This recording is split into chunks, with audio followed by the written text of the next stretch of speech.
दोस्तों आज मैं आपसे एक सवाल पूछता हूं, क्या आप अपने बिजनेस के टर्नओवर से खुश हैं या अपनी कंपनी को नेक्स्ट लेवल पर ले जाना चाहते हैं? और नेक्स्ट लेवल पर ले जाने के लिए आप हमेशा सेल कैसे बढ़ाएं, टर्नओवर कैसे बढ़ाएं, प्रॉफिट कैसे बढ़ाएं, कॉस्ट कैसे कम करें, या स्टाफ के मैनेजमेंट पे हमेशा उलझे रहते हैं? फ्रेंड्स, आज बहुत सारी कंपनी इन्वेस्टर से फंडिंग लेकर और अपनी कंपनी में उनकी मेंटोरशिप और गाइडेंस के अंतर्गत बहुत अधिक तरक्की कर चुकी हैं, जैसे ओला, उबर, जोमेटो, स्विगी और बहुत सारी कंपनी। अगर आप भी इन्हीं कंपनीज की तरह बहुत अधिक ऊंचाई तक जाना चाहते हैं तो आपको ये समझना होगा कि अपने बिजनेस में फंडिंग कैसे प्राप्त करें।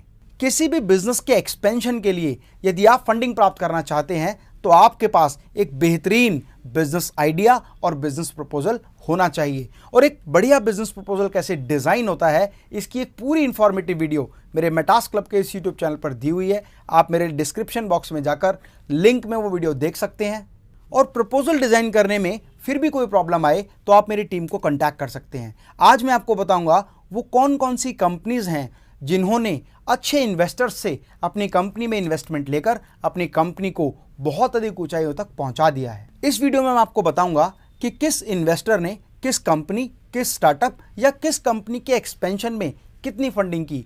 इसी के साथ साथ आप ये भी समझ पाएंगे कि वो कौन कौन से इन्वेस्टर्स हैं जो स्टार्टअप में, बिजनेस एक्सपेंशन में या कंपनी में इन्वेस्ट करते हैं। मेरा आपसे एक रिक्वेस्ट है, इस वीडियो को पॉज करके उन सभी इन्वेस्टर्स की लिस्ट बनाएं और अच्छे बिजनेस प्रपोजल के साथ उन्हें अप्रोच जरूर करें। तो अब मैं आपको बताने जा रहा हूं कि किस स्टार्टअप में किस इन्वेस्टर ने कितना पैसा इन्वेस्ट किया। डॉक्टर केयर जो एक बेंगलोर की कंपनी है, 2016 में ये कंपनी शुरू हुई और कंपनी को $6 लाख का इन्वेस्टमेंट मिला। $6 लाख का ये investment M power solution company ने किया और डॉक्टर केयर का उद्देश्य था कि वो 50,000 क्लाइंट को अपनी सेवाएं दे और 2020 तक लगभग 6 लाख कंज्यूमर तक अपनी सेवाएं पहुंचाने के लिए कंपनी कार्यरत है। नेक्स्ट अवे जो होम रिटेल से रिलेटेड एक कंपनी है, टाइगर ग्लोबल ने इस कंपनी में $10 मिलियन का इन्वेस्टमेंट किया। स्क्वाड्स जो 2016 की एक स्टार्टअप कंपनी है, सुनील शेट्टी फिल्म एक्टर ने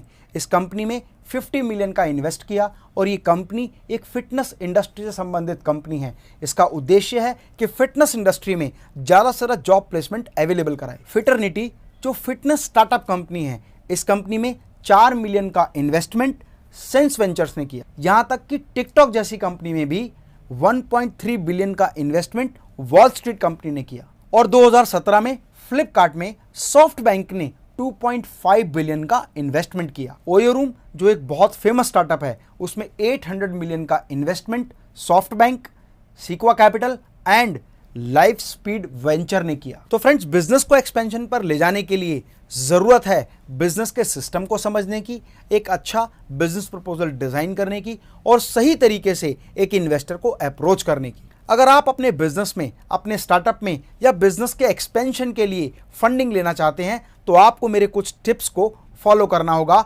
number 1, make a beautiful business proposal. Number 2, make a list of investor और इन्वेस्टिंग कंपनीज। और इसके लिए आप इस वीडियो को दोबारा देखें, जिन जिन इन्वेस्टिंग कंपनीज के नाम मैंने आपको बताए हैं उन्हें अपनी डायरी में नोट करें। नंबर 3, अगर आप अपने बिजनेस में बहुत कम समय में बहुत अधिक सफलता हासिल करना चाहते हैं तो अपना मेंटोर जरूर बनाएं और ध्यान रखें कि आप किस इंडस्ट्री में हैं और किस तरह का मेंटोर आपको आपकी सक्सेस में सपोर्ट कर सकता है। चाहे वो कोई सफल बिजनेसमैन हो सकता है, अच्छा मोटिवेशनल स्पीकर हो सकता है, बिजनेस ट्रेनर हो सकता है, किसी कंपनी का CEO या फाउंडर डायरेक्टर हो सकता है। उनके टच में आएं, उनके संपर्क में रहें और उनकी गाइडलाइंस को अपने बिजनेस के एक्सपेंशन के लिए जरूर इस्तेमाल करें। नंबर 4, इन्वेस्टर को सही तरीके से अप्रोच करें और अप्रोच करने के जर्नली 3 तरीके होते हैं। आप अपने बिजनेस की प्रपोजल मेल करें, प्रपोजल की हार्ड कॉपी उनके एड्रेस पर भेजें और पर्सनल कॉन्टैक्ट के थ्रू भी, आप रेफरेंसेस के थ्रू भी उन इन्वेस्टर से, उन मेंटोर से मिल सकते हैं। साथ ही साथ गूगल पे जरूर सर्च करें कि स्टार्टअप फंडिंग इवेंट्स कहाँ कहाँ हो रहे हैं, क्या क्या उनकी डेट्स हैं, क्या क्या उनकी टिकट्स हैं।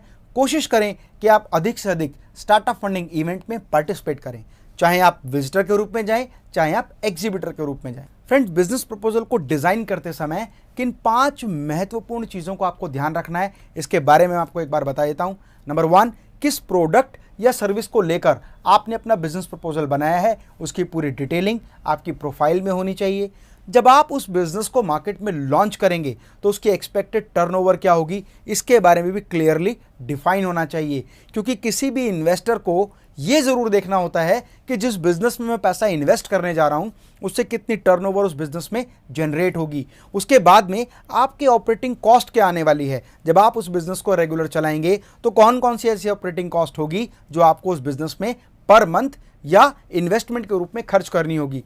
उसके बाद टोटल इन्वेस्टमेंट, टोटल टर्नओवर में से टोटल खर्चा काटने के बाद कितना रेशियो ऑफ प्रॉफिट आपको बचने वाला है और भविष्य में आप अपने प्रॉफिट को किस तरह से इन्वेस्ट करके अपने बिजनेस प्रपोजल को, अपने स्टार्टअप को और अधिक तेजी से आगे बढ़ाएंगे, इसके बारे में जानकारी होनी चाहिए। और साथ ही साथ एक इन्वेस्टर को ये भी पता होना चाहिए कि आप किस तरह के कंज्यूमर के लिए वो प्रोडक्ट या सर्विसेज दे रहे हैं और किस तरह से आप अपने कॉम्पिटिटर से डिफरेंट हैं। जब आप इन 4-5 सवालों के जवाब अपने प्रपोजल में देंगे तो एक इन्वेस्टर आसानी से आपके बिजनेस प्रपोजल में इन्वेस्ट करने के लिए तैयार होगा। फ्रेंड्स, यदि आपको प्रपोजल डिज़ाइन करने में, इन्वेस्टर्स को अप्रोच करने में या मेंटोरशिप में किसी भी तरह की कोई प्रॉब्लम आ रही है तो आप गाइडेंस के लिए मेरी टीम को कॉन्टैक्ट कर सकते हैं। फ्रेंड्स, मैं आपसे उम्मीद करता हूं कि आप इस वीडियो को केवल नॉलेज के लिए नहीं, प्लान ऑफ एक्शन के लिए देख रहे हैं। आप अपने बिजनेस का सही तरीके से प्लान डिज़ाइन करें और इस पर इंप्लीमेंट करें। फ्रेंड्स, अगर आपके पास कोई बेहतरीन बिजनेस आइडिया है और आप उस आइडिया को रियल फॉर्म में कन्वर्ट करके बहुत बड़ा रेवोल्यूशन देश के लिए, लोगों के लिए लाना चाहते हैं तो मेरा आपसे रिक्वेस्ट है कि फंडिंग से रिलेटेड मेरे सारे वीडियो ज़रूर देखें और साथ ही साथ इम्प्लीमेंटेशन करके बेस्ट बिजनेस प्रपोजल डिज़ाइन करके सही तरीके से इन्वेस्टर को अप्रोच करें। और इसके बावजूद यदि आप एक कर्मचारी हैं, अगर आप एक एम्प्लॉई हैं तो आप अपने ऑनर के साथ इस वीडियो को ज़रूर शेयर करें ताकि वो अपनी कंपनी में इन नियमों को इम्प्लीमेंट करें और अपनी कंपनी का एक्सपेंशन करें। क्योंकि जब आपकी कंपनी का विकास होगा तभी आपका विकास होगा। मैं डॉक्टर अमित माहेश्वरी आपके सुनहरे भविष्य की कामना करता हूँ। जय हिंद, जय भारत।